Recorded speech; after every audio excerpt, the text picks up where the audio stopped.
Deuxième partie de l'explication technique de Kaiten-Nage. Dans la première partie, on a vu l'intérêt et l'importance de travailler avec le dos de la main pour pouvoir créer ce déséquilibre et venir chercher la tête. Bien souvent sur Kaiten-Nage, ce mouvement est réalisé grâce à la saisie d'uke, dans un mouvement de coupe, mais de coupe vers l'avant qui fonctionne grâce à la saisie. Une deuxième erreur qu'on voit est le fait de venir chercher la tête plutôt que la tête descende sous la main. Et la troisième erreur est de trop tourner, ce qui fait qu'uke peut continuer son mouvement et partir. N'oubliez pas que la technique doit descendre.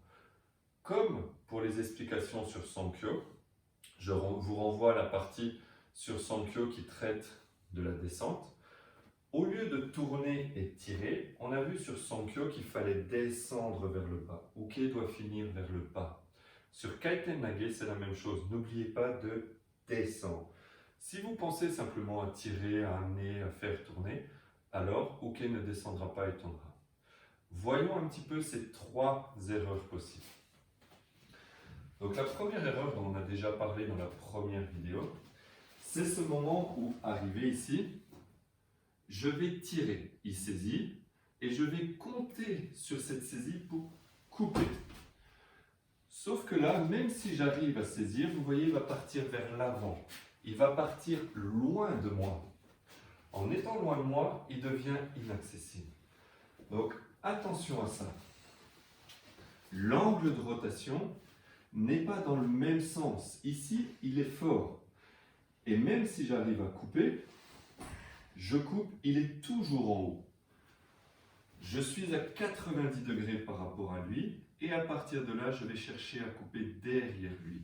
J'enlève ma jambe parce qu'elle gêne. C'est pour ça que ma jambe recule. Je ne l'enlève pas pour prendre de la distance. Je l'enlève pour créer ce vide. Et regardez, maintenant, sa tête est en bas. Je l'ai récupérée. Ça nous amène à la deuxième erreur. La deuxième erreur est d'aller chercher sa tête en haut. Et vu que c'est compliqué, on vient chercher à mettre un atemi ou à saisir par le col. Le premier temps n'étant pas fait correctement, entre les deux, uke est encore haut.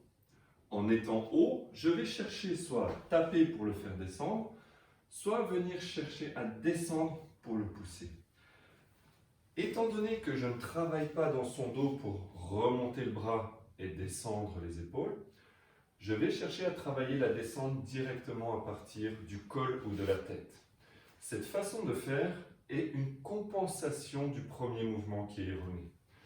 N'oubliez pas, si votre premier angle est correct, si ici je travaille dans son dos, si je crée le vide, regardez, sa tête est devant moi, je n'ai plus rien à faire. À partir de là, je me repositionne et j'ai tout devant moi. Je n'ai pas à venir chercher la tête, je n'ai pas à venir chercher le col. Troisième erreur, le fait de trop faire tourner. En enlevant, au lieu d'aller vers lui, derrière lui et travailler dans cet angle pour le descendre, je vais chercher à l'amener loin. Cette rotation et cette façon de faire, j'ai 90 degrés, je suis correct, et là je recule. Et en pressant, je vais créer une rotation qui va lui permettre de partir. Je ne comble pas le vide, je crée un vide que je ne remplis pas. Ça lui laisse la place de pouvoir continuer à tourner. Kaiten-Nage, je vais créer un vide pour mettre son bras que je vais ensuite remplir pour l'empêcher de tourner. Les trois erreurs sont des erreurs qui se combinent ou qui sont les conséquences l'une des autres. La première erreur est liée à la position du déplacement. La deuxième erreur au fait de créer ce vide. Et la troisième erreur au fait de remplir ce vide. Créez votre technique à partir du départ, point par point, temps par temps. Pour cela, n'hésitez pas à revenir à la partie numéro 1 de l'étude de Kaiten-Nage. Et alors, vous éviterez de devoir créer des compensations, d'avoir affaire à des comportements problématiques.